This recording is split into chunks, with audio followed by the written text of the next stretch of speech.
Estamos hablando en estos días acerca de la implicación doctrinal del nacimiento del Señor Jesucristo. Las tradiciones son hermosas de la venida del Señor. Y las cosas que han sucedido, especialmente lo que está narrado en las Escrituras, es hasta romántico para poder ver cómo es que siendo Dios mismo, el Señor Jesucristo, nace en la tierra como un niño.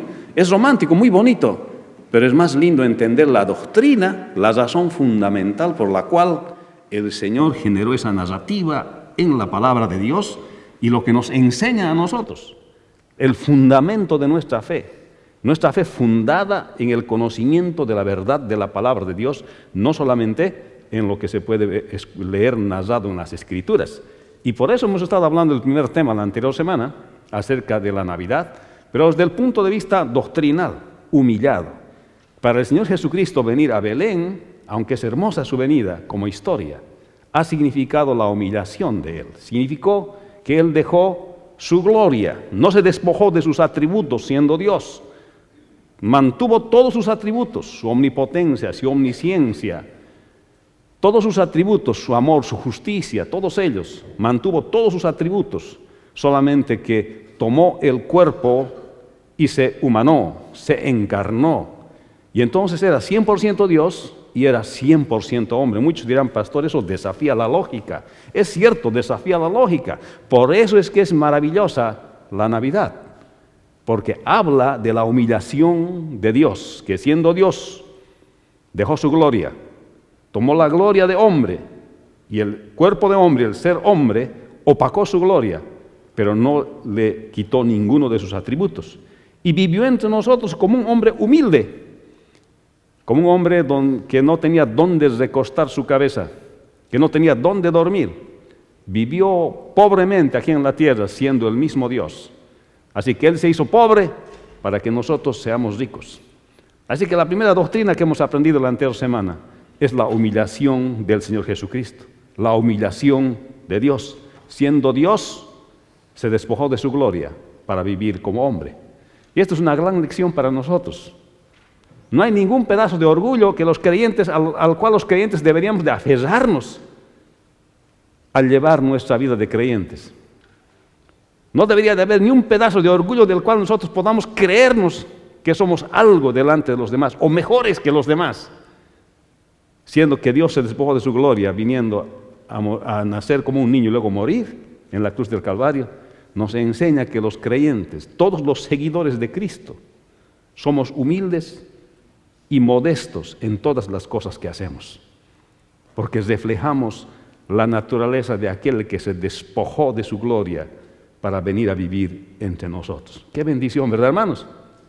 Y el día de hoy vamos a hablar acerca de que la humillación del Señor Jesucristo no solamente es que ha dejado su gloria para vivir como un ser humano y que nos enseña humildad a nosotros como cristianos, sino que también la forma en que se humilló es que se encarnó. Y muchos dirán, pero pastor, ¿por qué se ha encarnado Dios? ¿Qué necesidad tenía de encarnarse? ¿Qué necesidad tenía de hacerse hombre si Él es Dios todopoderoso y puede perdonar al hombre así, sin más ni más, y se evita de todo el problema de la cruz? Se podía haber evitado de todo el problema de la cruz. ¿Por qué Jesús tuvo que encarnarse? Y esta pregunta vamos a responder el día de hoy. ¿Por qué Jesús tuvo que encarnarse? Y vamos a leer lo que está en Juan capítulo 1, versículo 14, que dice: y aquel verbo fue hecho carne, y habitó entre nosotros, y vimos su gloria, gloria como del unigénito del Padre, lleno de gracia y de verdad. Vamos a orar.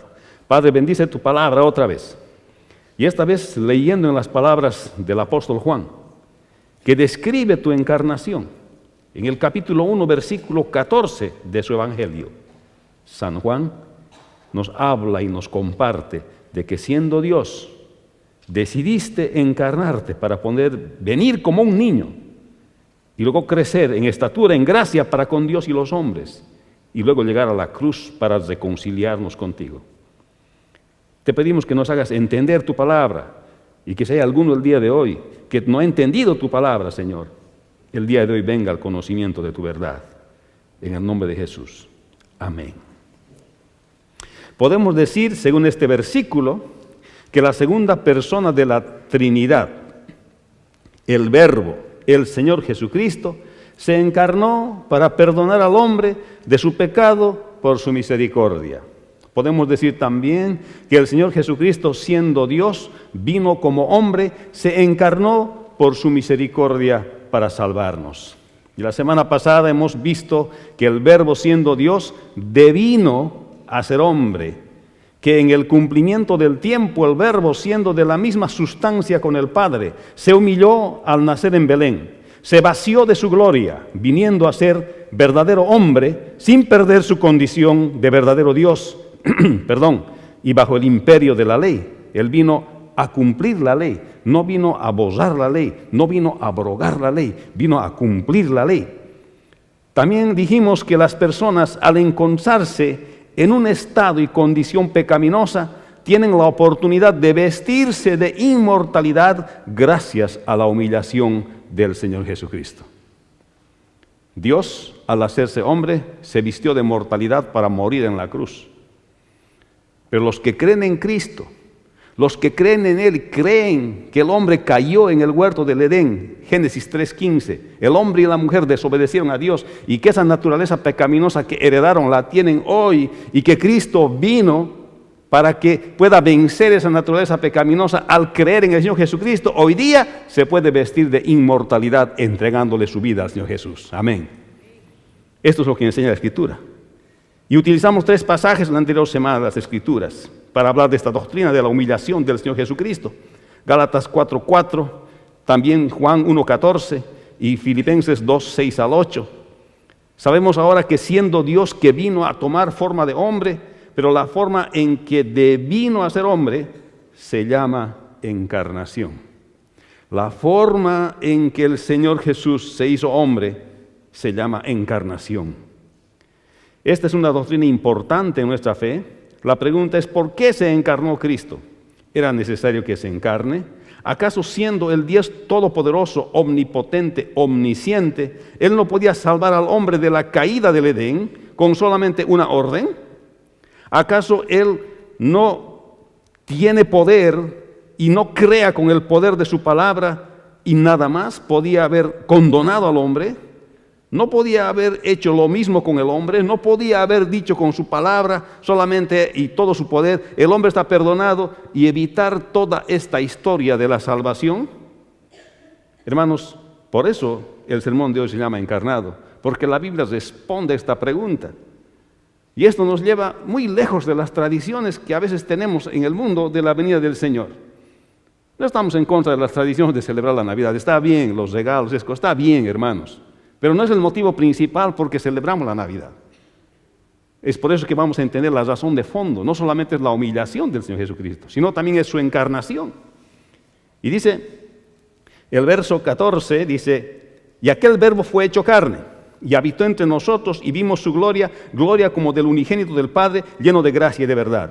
El Cristo preexistente se encarnó y vivió como ser humano, mostró su gloria, y estaba lleno de gracia y de verdad. El Verbo fue hecho carne. La anterior semana enfatizamos en la humillación del Señor al hacerse carne y habitar entre nosotros como el significado de la Navidad. Y nos apoyamos en Hebreos capítulo 2, versículo 14. O sea, se hizo de la misma naturaleza humana. Sabiendo que el Señor se humilló dejando su gloria, ahora miramos el acto de la encarnación que decidió hacer. No solamente cuando llegó el tiempo de hacerlo, como dice Gálatas 4:4, pero cuando vino el cumplimiento del tiempo, dice, Dios envió a su Hijo, nacido de mujer, sino también el acto mismo de la encarnación, que significa la humillación del Señor Jesucristo. Su humillación no solamente fue convertirse en hombre, sino que se encarnó y tomó la naturaleza humana adicional a la naturaleza divina que tenía. Este versículo nos conecta con la creación desde que se presenta en Génesis versículo 1 del capítulo 1. Dice, porque Dios en el principio creó los cielos y la tierra. Y está mostrando a Dios como creador. Y dice, el Espíritu de Dios también hasta ahí se movía entre las aguas en el Génesis 1:2. Y con una forma de comenzar en plural cuando crea al hombre, Génesis 1:26-27, de la cual el apóstol Juan le hace partícipe al Verbo en Juan 1, versículo 1 y 2. Dice, hagamos al hombre a nuestra imagen y semejanza. El trino Dios estaba participando de la creación. Padre, Hijo, Espíritu Santo. Estaban participando de la creación. Y por eso Juan 1:1 y 2 menciona que en el principio era el verbo. El verbo era con Dios y el verbo era Dios. Y por él, dice, fueron hechas, dice. Por él, dice, fueron hechas las cosas. Y sin él nada de lo que ha sido hecho fue hecho. Conecta Juan 1:1 y 2 con Génesis capítulo 1, versículo 1 y 2 y el versículo 26 y el versículo 27. Está hablando aquí del verbo, de la segunda persona de la Trinidad, como aquel que participó en la creación. Está hablando del Señor Jesucristo como aquel que participó de la creación. Esto significa que el Señor Jesucristo es preexistente. No aparece en el vientre de la Virgen María así, por casualidad del Señor Jesucristo, sino que preexistió. Y se presenta en varias escenas de la narrativa del Antiguo Testamento como el ángel de Jehová, aquel que lucha con Jacob, aquel que anuncia la venida de Sansón, aquel que se presenta como el ángel de Jehová. Es el Cristo preexistente. O sea, Cristo ya existía mucho antes de la existencia de María, pero la genealogía del Señor Jesucristo se estaba desarrollando desde Adán hasta llegar a María, desde Adán hasta llegar a José, como lo presentan dos de los evangelistas. Entonces, en la creación estaban participando las tres personas de la Trinidad, de las cuales el verbo y la palabra, al decir fue hecho carne, se encarnó, está diciendo que vino a nacer de mujer. En este versículo fue hecho, la palabra egeneto significa causar el ser o devenir. Aquí se entiende por generación, por una madre humana. La segunda persona de la Trinidad se encarnó, como dice en Juan 1:3, por él fueron hechos todas las cosas. Correspondía que el verbo se encarnara. Y esto es lo que significa la Navidad, no solamente la humillación del verbo, el Señor Jesucristo, sino también su encarnación. Mire, hermano, el Señor participó de la creación. Y entonces correspondía que Él se encarne de la Trinidad para venir como ser humano aquí a la tierra. El verbo, la persona del Hijo de Dios, sin dejar de ser Dios, ni dejar de lado ninguno de sus atributos divinos, llegó a ser hombre, naciendo como tal de una madre humana. Y la siguiente semana vamos a hablar otra doctrina bien importante. ¿Cómo es que se gesta el Señor Jesucristo en el vientre de María? Y la palabra nos dice que fue concebido sin pecado. Y esta es otra doctrina importante en la fe cristiana. La doctrina de la concepción. Jesús fue concebido sin pecado. ¿Humano? Sí. 100% humano, sí. Pero Él no nace con el pecado a consecuencia de la caída de Génesis 3:15. Y eso explica la palabra y vamos a ver la siguiente semana. Pero la encarnación del Señor Jesucristo es importante también. Así como en otras citas bíblicas lo confirman, el verbo preexistía en cuanto a su naturaleza divina. Juan 1:1, el 6:38, el 8:58, el 10:36, 2 Corintios 8:9, mismo Gálatas 4:4, Filipenses 2:6 al 7 y 1 Timoteo 3:16 confirman, entre tantos pasajes, la preexistencia del Señor Jesucristo. La encarnación involucra la preexistencia del Señor Jesús. En el Antiguo Testamento, como ya lo dijimos, se presenta como el ángel de Jehová. No podríamos hablar de la doctrina de la encarnación si antes no entendemos la preexistencia del Señor Jesucristo desde la creación. ¿Se acuerdan que los apóstoles no entendían lo que el Señor estaba hablando hasta que después que resucitó el Señor? Cuando resucitó el Señor les explicó desde Génesis hasta Malaquías que existía todo lo que las Escrituras hablaban del Señor. Les he explicado de la caída, les he explicado cómo el hombre había caído y para qué había venido el Señor, para librarles de la caída de Génesis 3:15. Y entonces no se puede hablar de la encarnación del Señor Jesucristo si antes no se entiende su preexistencia del Señor. Amén. Por eso la Navidad es grandiosa, hermanos. No por lo romántico que parece que un niño siendo Dios nazca en Belén, sino porque ese niño ya preexistía como Dios y es creador del cielo y de la tierra. Y un día decide encarnarse como un hombre. Y ahora vamos a ver la razón por la que se encarna. Y dice, habitó entre nosotros y vimos su gloria, perdón, como del unigénito del Padre, lleno de gracia y de verdad. Utiliza la palabra skeno cuando traduce habitó, que quiere decir que plantó su tienda, acampó, así como Dios en el tabernáculo, un símbolo de protección y de comunión. Por eso utiliza esta figura y esta palabra, que dice, plantó su tienda, siendo Dios, vino como hombre, se encarnó, y plantó su tienda para vivir entre nosotros, como nosotros. Así que Dios habitaba en el tabernáculo, así como Dios habitaba en el tabernáculo, habitó entre nosotros. Su gloria estaba velada por su humanidad. No podíamos ver su gloria por su humanidad, pero hacía ver de momento en momento que Él era el Dios mismo. Cuando aquel paralítico es bajado por el techo y le dice el Señor, hijo, tus pecados te son perdonados. Y la gente dice, ahí dicen, ¿y quién es este que se cree para perdonar pecados? Si el único que perdona pecados es Dios. Justamente de eso estoy hablando, dice Jesús. Para que ustedes sepan que el Hijo del Hombre tiene autoridad para perdonar los pecados, le dice, ¿qué es más fácil? Decirle a este hombre, toma tu lecho y anda, o tus pecados son perdonados. O sea, quieren decir, las palabras se las lleva el viento. Pero para probar lo que estoy diciendo, que es verdad, que yo tengo autoridad para perdonar pecados, te digo a ti, hombre, levántate, toma tu lecho y anda. Está comprobando que él tiene la autoridad de perdonar pecados, y aquel hombre se levanta con su lecho y sale de aquel lugar y se va caminando, y esto comprueba que el Señor Jesús tiene autoridad para perdonar pecados, es el Dios mismo. Y pudieron ver su gloria en aquel momento, que Dios cuando autoriza, que Dios cuando manda una cosa, las cosas se hacen porque Él es el creador del universo. Hermanos, si bien su gloria estaba velada por su naturaleza humana, no había perdido ninguno de sus atributos. ¿Lo ve usted, hermano? Por eso es que cuando el Señor Jesucristo caminaba en el mar de Galilea, era Dios mismo. Y aunque Pedro se asusta de verlo caminar en el mar de Galilea, y Pedro quiere hacer lo mismo, y le llama el Señor, le dice, ven Pedro, porque Dios da la orden. Ahí está Jesús, está mostrando su gloria, aunque su humanidad está velando su gloria, pero ahí está mostrando que sus atributos están intactos. Y Pedro empieza a caminar hacia Él, ¿verdad? Porque así Dios le ordena. Hermanos, que el Señor Jesús es el mismo Dios. El Señor Jesús habitó entre nosotros, plantó su tienda.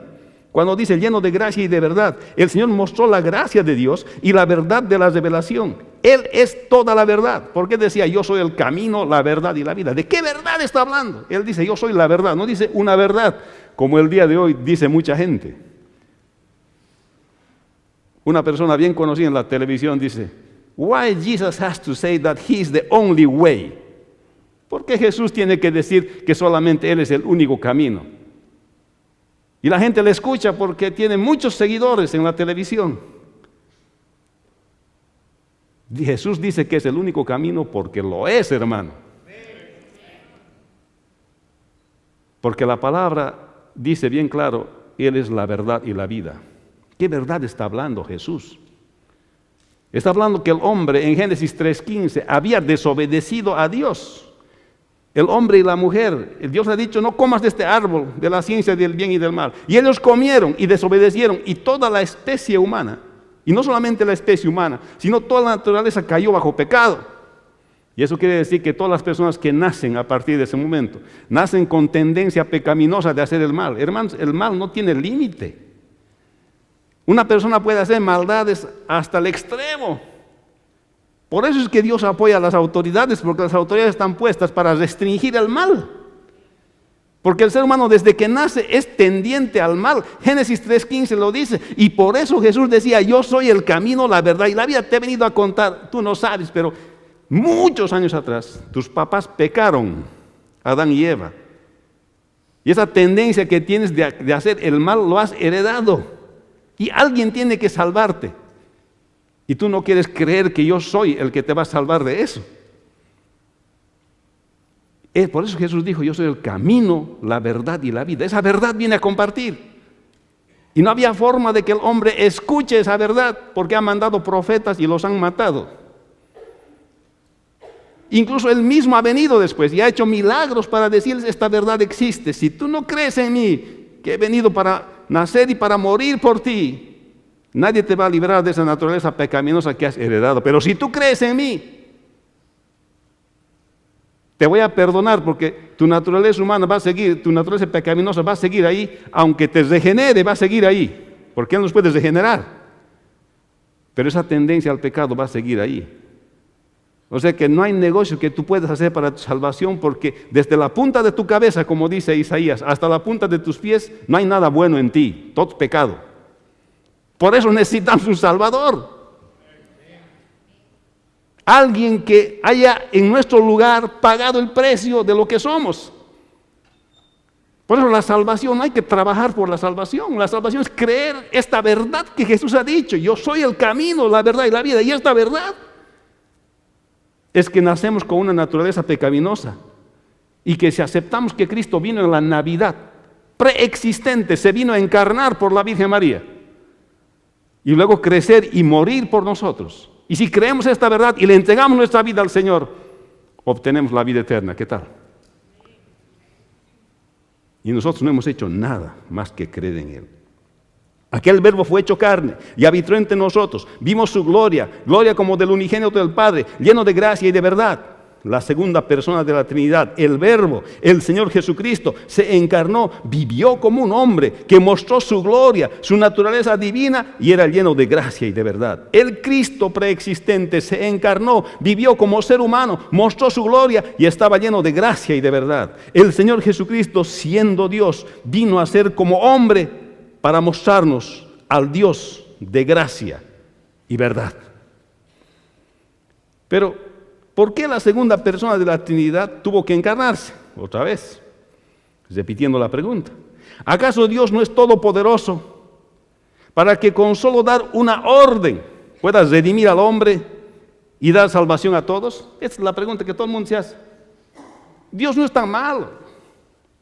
¿Por qué me va a mandar a mí al infierno? Si Dios es bueno, solamente ven el atributo del amor de Dios. Correcto. Dios nos ama infinitamente, que no quiere que nadie vaya al infierno. Están correctos en esa parte. Si Dios es bueno, yo no soy tan malo, porque mi vecino es más malo que yo.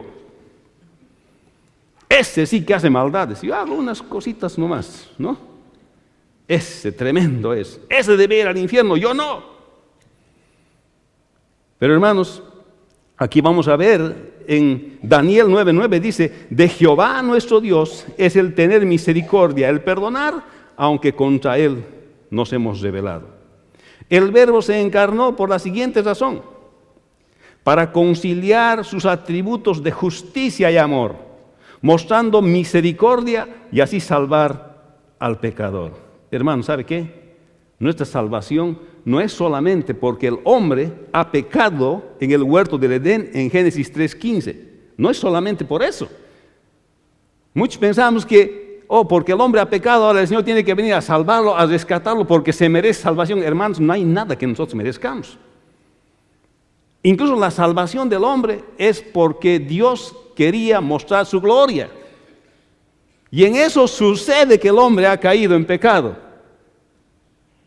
Y la caída del hombre complementa el hecho de que todas las cosas que hacemos aquí en la tierra y en el universo, hacemos para la gloria de Dios. Más tarde el apóstol Pablo dice: y todo lo que hacéis, sea de palabra o de hecho, hacedlo para la gloria de Dios. Porque todo es para la gloria de Dios. Dios hace todo para su gloria. Hermanos, nosotros no merecemos nada. Por eso Pablo dice en Colosenses: estoy completo en Cristo. Cuando tienes a Cristo, lo tienes todo. Tienes la salvación de tu alma. Cualquier sufrimiento que pase en esta vida, no es nada en relación a lo que tienes la salvación en Cristo Jesús. De lo que has sido salvado, de lo que he sido salvado por creer en Cristo, del infierno. Pero ahora, esto nos lleva al momento mismo de la caída. De Jehová es nuestro Dios, es el tener misericordia. Génesis 3:15, el hombre y la mujer desobedecen a Dios. La justicia de Dios exigía que se cumpliese el castigo por el pecado impuesto por Dios. Le dice, de cierto vas a morir. Génesis 2, 16 al 17. Le dice, vas a morir si tú comes de este árbol. Y la serpiente viene y le dice, no va a morir. Lo que pasa es que vas a conocer el bien y el mal. Y Dios no quiere que conozcas bien y el mal. Esa es la estrategia del diablo. El diablo siempre habla medias verdades. No dice toda la verdad. ¿Y acaso no es nuestra tendencia también? Hermanos, pónganse a pensar. Nosotros también a veces hablamos de medias verdades. Es nuestra naturaleza pecaminosa que hemos heredado después de la caída, ¿o no? No hablamos a veces toda la verdad. Hablamos la verdad, pero media verdad. Lo que nos conviene. Eso evidencia que en ti está también la caída presente. Eso evidencia que también necesitas salvación. Hermanos, y aquí estamos viendo bien claro que Dios va a castigar toda injusticia, hermanos. Dios es infinitamente amor, es cierto, no quiere que nadie se pierda, ama a todos infinitamente. Pero también es infinitamente justo, no va a pasar por alto ni el más mínimo pecado, hermano. Llevarse un alfiler sin permiso de alguien o llevarse $1.000.000 es lo mismo delante de Dios. Es pecado. Por un alfiler uno puede ser condenado al infierno o por $1.000.000. Lo mismo es pecado. Porque la justicia de Dios demanda castigo para aquel que desobedece. Amén. ¿Está claro? Entonces, de la caída del huerto del Edén, toda la especie humana merecía castigo. Y ese castigo es la muerte eterna. No es como el diablo decía, oh, Dios no quiere que sepas el bien y el mal. Es cierto que el hombre va a saber el bien y el mal y sabe el bien y el mal después de la caída. Pero la otra parte de la verdad que el diablo no habla es que después de que el hombre cae, va a recibir la justicia de Dios, que es el castigo por su desobediencia, que es la condenación eterna, la muerte que él dijo. La separación de Dios es la muerte. No es la muerte física nomás. La muerte eterna es la separación de Dios para siempre. Lo vas a ver a Dios, pero lejos de ti, por toda la eternidad, si no entregas tu vida al Señor Jesucristo. Y esto es lo que está diciendo este pasaje. Nos lleva al momento mismo de Génesis 3:15, donde la desobediencia del hombre exige que la justicia de Dios le castigue. En este texto de Daniel que hemos leído, de Jehová es nuestro Dios y es de Él tener misericordia. Aunque se implica esto implica al pueblo de Israel, cuando estaba en la esclavitud de Babilonia, revela el carácter y los atributos de Dios en el caso de la misericordia. Aquí está hablando que de Dios es el tener misericordia. Mire, hermano, tanto nos ama a Dios, tan justo es Dios que quiere castigar toda la injusticia y va a castigar toda la injusticia, créame, hermano. No hay una cosita que se va a pasar, va a castigar todo lo que es injusticia, todo lo que es pecado Dios va a castigar. No hay negociación. Pero así también Dios ama infinitamente. Nos ama infinitamente, hermanos. Tanto nos ama que su amor ha producido misericordia. Ha dicho, está bien, mi justicia exige que castigue el más mínimo pecado. Pero mi amor exige misericordia hasta lo máximo para el hombre. Ahora, pero ¿cómo concilio estas dos cosas? Mi justicia dice que hay que castigar el pecado. Mi amor me da infinita misericordia. No había forma de conciliar estas cosas. No podía decir, bueno, con mi poder entonces, mi justicia que quede satisfecha y con mi amor. Y todo hago este papeleo, hago en el cielo y no le hago enterrar al hombre. No podía, porque Dios no cambia, es otro atributo de Dios. Dios no cambia, es unchangeable. No cambia, inmutable en español. Si Él es justo, nadie lo va a cambiar. No es como nosotros, no es hombre para que cambie. Oh, hoy me siento medio que diferente hoy día, después de tomar mi café voy a hacer las cosas diferentes. No es, hermano, sí. Ese es Juan Ancalle, que le gusta café. Dios es inmutable, hermano, no cambia. Pero ocurre que tiene que conciliar su justicia con su amor. 1 Juan 1:14-16 dice, y expresa más claro cuando dice, y nosotros hemos conocido y creído el amor que Dios tiene para con nosotros. Dios es amor, y el que permanece en amor, permanece en Dios y Dios en él.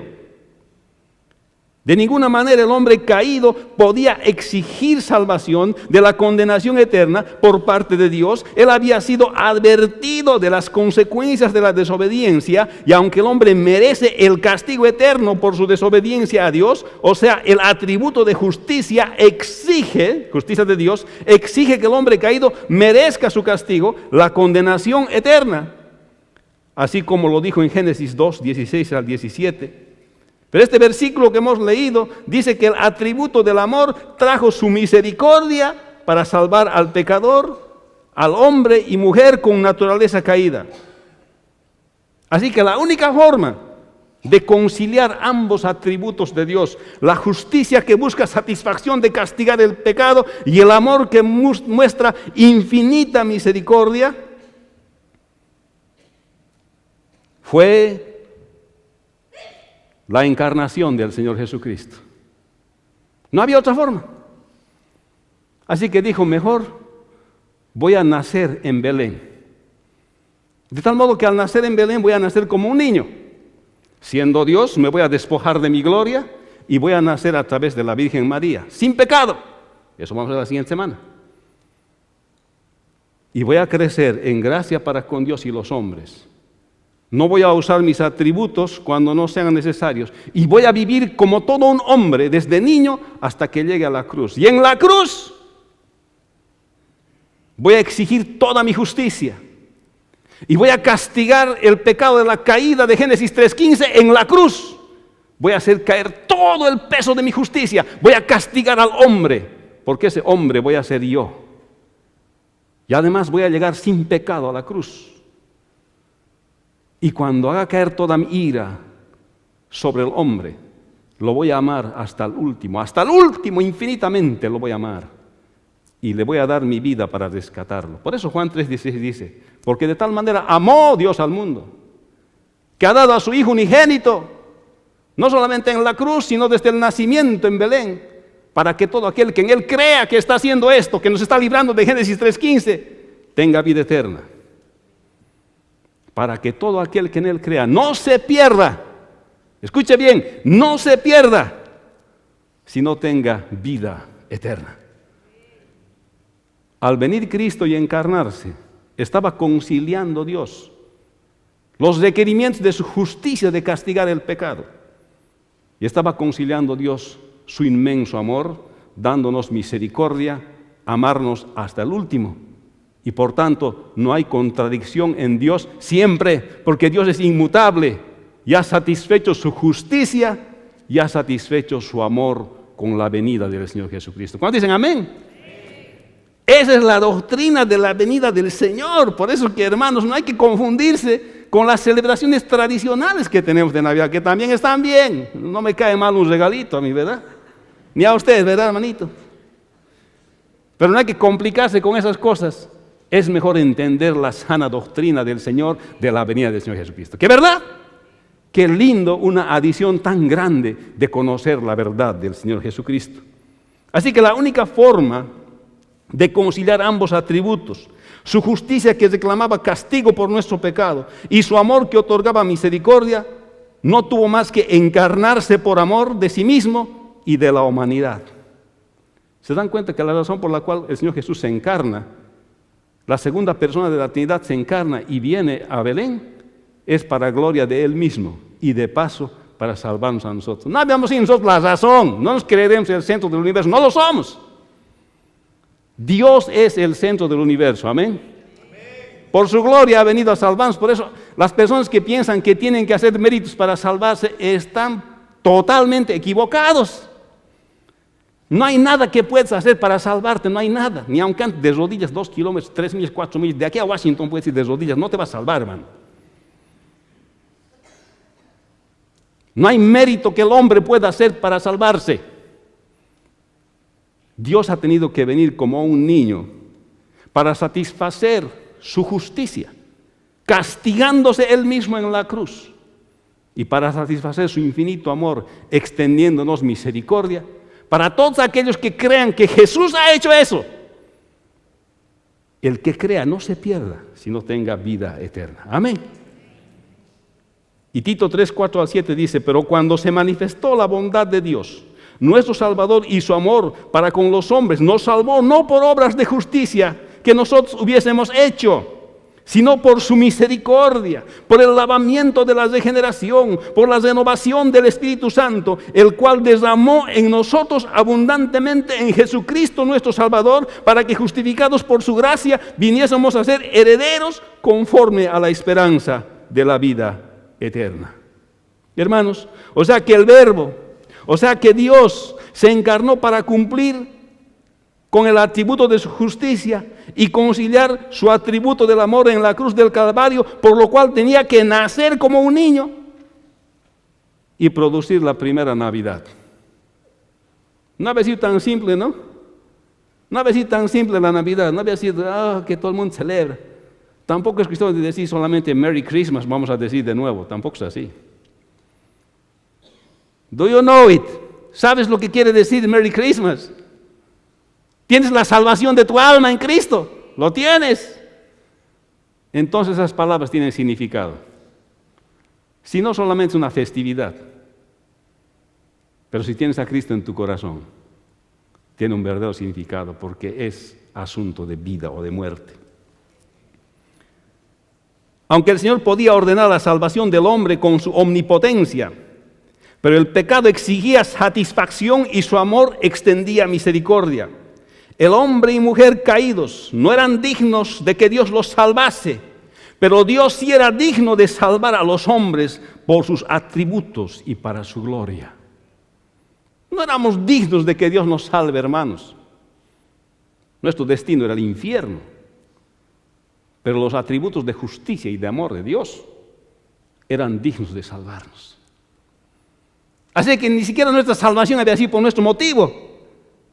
Nuestra salvación había sido por el mismo motivo de Dios, para la gloria de Dios. No hay nada que nosotros podamos hacer para ser salvos, más que creer la verdad que dijo ser Jesús, que es el camino, la verdad y la vida. Esa verdad de que un día nuestros padres cayeron en el huerto del Edén, y que esa naturaleza pecaminosa que nosotros heredamos nos va a llevar al infierno si no reconocemos que Dios, la segunda persona de la Trinidad, se hizo carne, vino a morir en la cruz del Calvario por nosotros como un niñito primero. Y el que cree no se pierda, sino tenga vida eterna. ¿Cuántos dicen amén? Y el perdonar, aunque contra Él nos hemos rebelado, dice este versículo de Daniel. Dios no podía solamente condonar el pecado debido a la caída, pero su misericordia tampoco le permitía condenar sin más ni más al pecador. Entonces la solución sublime divina fue hacer la sustitución, que en lugar de nosotros, haciéndose hombre, sustituirnos en la cruz, y para eso necesitaba encarnarse. Y Él vino como un niño a Belén, creció en estatura, en gracia para con Dios y los hombres, y entregó su vida para satisfacer la justicia de Dios y el amor de Dios. Dios mismo se hizo responsable del pecado de la caída para que el hombre obtuviese justicia de Dios o justificación, como dice 2 Corintios 5, 21. Al que no conoció pecado, por nosotros lo hizo pecado, para que nosotros fuésemos hechos justicia de Dios en Él. De manera que los que creen en esto y entienden esto y se rinden al Señor, tienen vida eterna en Cristo Jesús. Esta es la verdad que habló el Señor. Y por eso Él decía, el que tiene oídos para oír, oiga. El que se da tiempo para meditar en la palabra de Dios, dése tiempo y medite. Si usted se hace el ocupado, si usted cree que otras cosas son más importantes en la vida, usted está completamente equivocado. No hay nada más importante que tu relación con Dios. Ni tu mujer, ni tus hijos, ni tu esposo, ni tu esposa, ni tu nieto, ni tu nieta, nada es más importante que Dios. Porque la palabra dice, aquel que no está dispuesto a dejar padre, madre, hermanos, hermanas por causa de mí, no es digno de ser mi discípulo. Nadie puede ocupar el lugar de Dios. No estamos diciendo que ahora abandonemos a nuestros padres, a nuestros hermanos, sino que el primer lugar en tu vida tiene que ocupar Dios. porque esa es la verdad. Y cuando viene la verdad a tu vida, vives libre. Cuando vivimos con creencias falsas de que ella es primero, él es primero, o mi hijo es primero, o mi hija es primera, cualquier otra creencia falsa que vivimos, sufrimos. ¿Sabe por qué? Porque es consecuencia de la caída, una equivocación de no colocar a Dios primero. Es justamente una réplica de Génesis 3:15, lo que vivimos todos los días. ¿Qué hizo Adán y Eva en el huerto del Edén? Se pusieron ellos primero y no obedecieron a Dios, cambiaron sus prioridades. Y cualquiera que no coloca primero a Dios en su vida está repitiendo el pecado de la caída, y todo pecado tiene consecuencia, y esas consecuencias son de muerte, separación de Dios, y por tanto nunca te van a hacer feliz. Pon a Dios primero en tu vida. No ames nada más que a Dios primero en tu vida. Y después la Biblia nos habla que también tenemos que amarnos a nosotros mismos, que tenemos que amar a nuestras familias, que tenemos que amar a nuestra iglesia. Pero el primer lugar en nuestra vida lo ocupa Dios. De Jehová nuestro Dios es tener misericordia y el perdonar, aunque contra Él nos hemos rebelado. Dios es misericordioso y quiso perdonar al hombre, aunque éste haya pecado. El Verbo se encarnó para reconciliar sus atributos de justicia y amor, mostrando su misericordia y así salvar al pecador del efecto de la caída. El Señor Jesucristo se encarnó por su misericordia para salvarnos. La segunda persona de la Trinidad, el Verbo, el Señor Jesucristo, se encarnó para perdonar al hombre de su pecado por su misericordia. El Cristo preexistente se encarnó para conciliar sus atributos de justicia y amor por su misericordia y así salvar al pecador del efecto de la caída. El Señor Jesucristo, siendo Dios, vino como hombre, se encarnó por su misericordia para salvarnos. Por eso el Señor vino a nacer en Belén, ocurriendo la primera Navidad. El Señor se encarnó. Hermanos, espero que este entendimiento de la venida del Señor le traiga una renovación en su fe. Y si usted no conoce al Señor Jesucristo, oiga, hoy es el día. Hoy día de entregarle su vida al Señor para siempre. No hay nada que tú hagas en tu vida, no hay sufrimiento más grande, ni éxito más grande en tu vida que reemplace tener una relación con Dios. Necesitas de Cristo el día de hoy. Necesitas del Salvador. Tu naturaleza caída necesita del Salvador, porque tu tendencia es a hacer el pecado. Y el pecado solamente trae consecuencias de muerte. ¿Sabe, hermano? Cuando Moisés estaba dirigiendo al pueblo de Israel de la tierra de Egipto hacia afuera, mandó varias plagas el Señor. Y mandó una plaga que se llama la plaga de ranas. Yo no sé cómo sería eso, pero las ranas andaban saltando por todos lados. Te metías a tu cama y ranas habían adentro. Yo no sé quién quiere dormir con las ranas.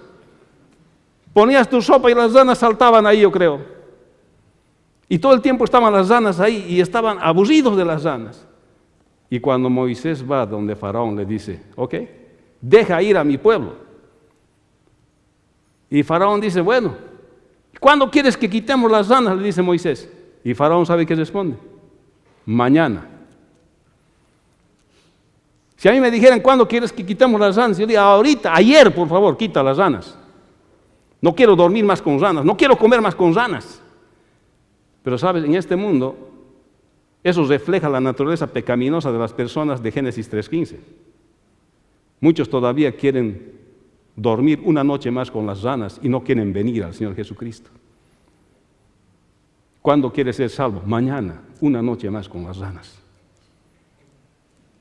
Entrégale tu vida a Cristo hoy. Porque el Señor ha venido a nacer en Belén, preencarnado para tu salvación, para conciliar su justicia con su amor, para que nadie se pierda, sino que tengamos vida eterna. Vamos a orar. Señor, te bendecimos y te damos gracias en este día por tu palabra que es la verdad, que tú eres la verdad y has venido a anunciar esta verdad a todo el mundo. Pero no todos te creen, Señor, no todos te quieren escuchar. especialmente cuando han pasado 2000 años y más. Pero tu poder de tu Espíritu Santo es grande, y Él es el que convence de justicia, de juicio y de pecado. Nuestras palabras, Señor, no pueden persuadir, pero tu Espíritu Santo sí transforma y cambia, Señor. Así que oramos, Señor, por todos aquellos, Señor, que no te conocen, que el día de hoy te entreguen sus vidas. Mientras están orando, hermanos, yo quiero preguntar si hay alguien que el día de hoy quiere entregar su vida al Señor Jesús. Amén. ¿Hay alguien más? Levante su mano. Si hoy ha entendido el mensaje de la palabra del Señor y quiere entregar su vida al Señor Jesucristo, ahí donde está, levante su mano. ¿Hay alguien más? ¿Alguien más? Amén. Vamos a orar. Te voy a pedir que la persona que levanta sus manos, ahí donde estás, repite esta oración. ¿Está bien? Y esta va a ser la decisión que usted está entregando su vida al Señor. Y después le esperamos en el salón de visitas, ahí vamos a conversar un poco más. ¿Está bien? Así que repite esta oración detrás de mí. Y tal vez algunos no han querido levantar sus manos, pero también quieren entregarle su vida al Señor. También repitan esta oración conmigo en silencio. ¿Está bien? Y después les espero en el salón de visitas. Ahí vamos a hablar un poco más el día de hoy. Es importante la decisión que haga. La oración misma no te salva. Tu decisión de seguirle al Señor, eso se va a ver el resto de tu vida.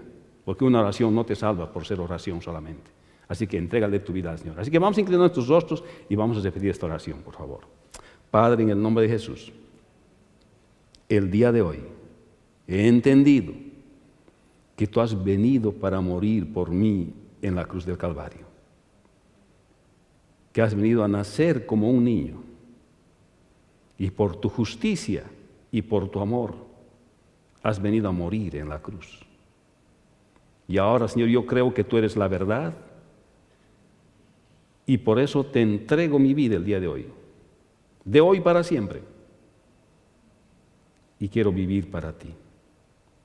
Enséñame tu palabra, enséñame a leer las Escrituras todos los días, dame una vida de oración, una vida de estudio de tu palabra, que aprenda a vivir como un verdadero hijo tuyo todos los días de mi vida, Señor. Y gracias por convencerme con tu Espíritu. Y de hoy en adelante decido seguirte, Señor. Y te doy gracias por la salvación que me has dado, por haber entendido tu mensaje el día de hoy. En el nombre de Jesús. Amén. Padre bueno, te damos gracias en este día. Gracias porque tu palabra dice que en el cielo hay gozo cuando un pecador se arrepiente. Señor, te damos gracias por todos aquellos que se han arrepentido el día de hoy. Y que hoy, Señor, hay gozo en los cielos. Que hayamos entendido bien por la razón por la cual has venido, Señor, en medio de nosotros. Y bendecimos a toda la congregación, Señor, para que este tiempo de Navidad podamos recordar apropiadamente tu venida. En el nombre de Jesús. Amén.